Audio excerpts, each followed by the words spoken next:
Vi skal lige vise jer, hvordan I laver sådan en basse her. Og det bliver jo sådan lidt i etapper. Men Marlene, hun er ved at gøre klar herover. Og vi har taget nogle lav. Vi har taget en rød potte. Så har vi taget noget tillandsiamos. Og så har vi taget sådan en enebær ud af potten. Den kan også blive i potten, det kommer an på den der størrelse. Og sat den ned. Det er til at have med at gøre. Der kan vi alle sammen være med. Så har vi noget lavgrene. Og vi har noget sølv vindselstrø. Og det snurrer vi lige op.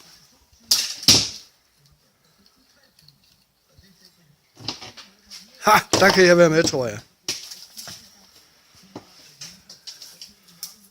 Og så kan det være, at Marlene måske fortæller lidt om, hvad hun laver. Mens jeg filmer her. Så tager vi nogle lavgrene. Og vikler rundt om enebærtræet.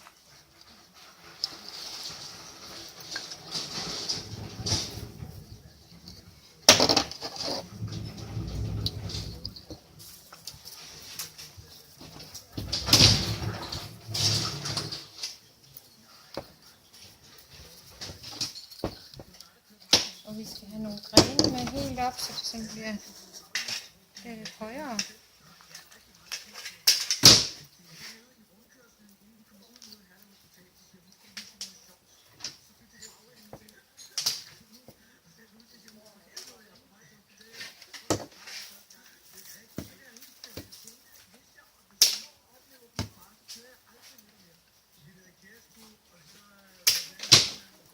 Den sølvtråd, der bliver brugt, det er en myrtetråd.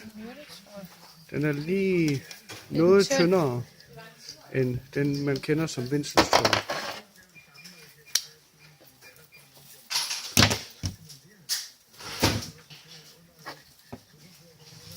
Men ellers så sætter man bare grene på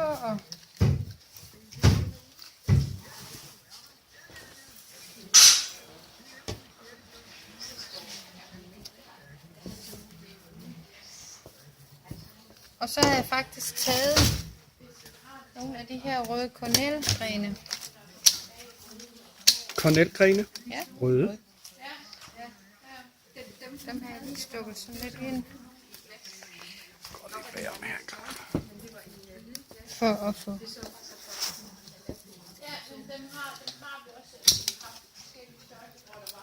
Stikker du dem hele vejen ned? Ja, eller det bare gør jeg stikker dem hele vejen ned i jorden. Sådan der.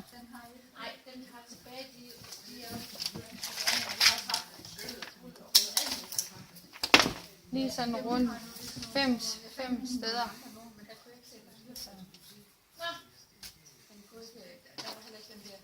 Så får jeg også lige den der slankeform her.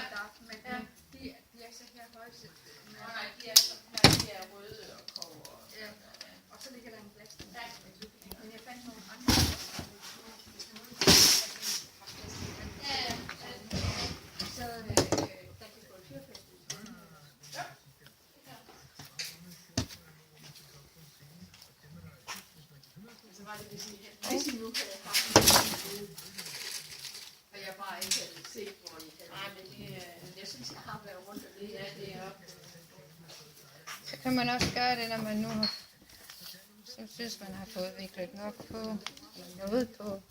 Så kan man bare tage og så kan man bare lige tage limpistolen. Og så også lige lime på der, hvor man synes, der mangler nogen. Og så kan man vikle lidt udenom igen.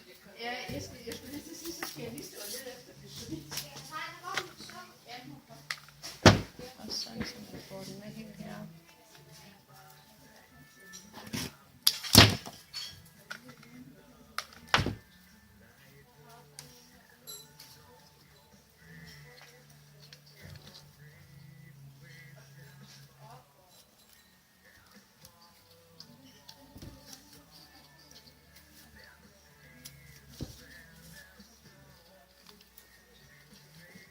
Hvis du må bruge noget kraftig ståltråd, så må man jo egentlig kunne lave sådan en bue det op. Ja, det er jo et eller andet. Altså buk den her. Mm. Kunne man jo eksperimentere med. Ja.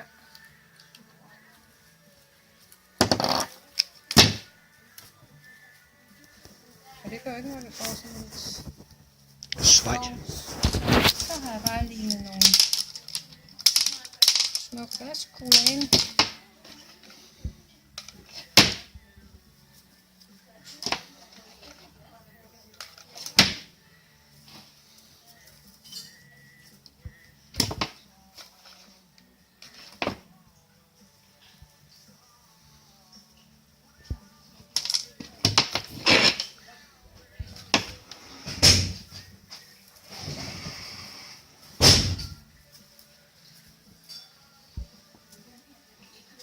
Og man kan bruge hvad som helst, faktisk, hvad man synes. Her har jeg nogle små røde bær, som jeg også limer ind forskellige steder.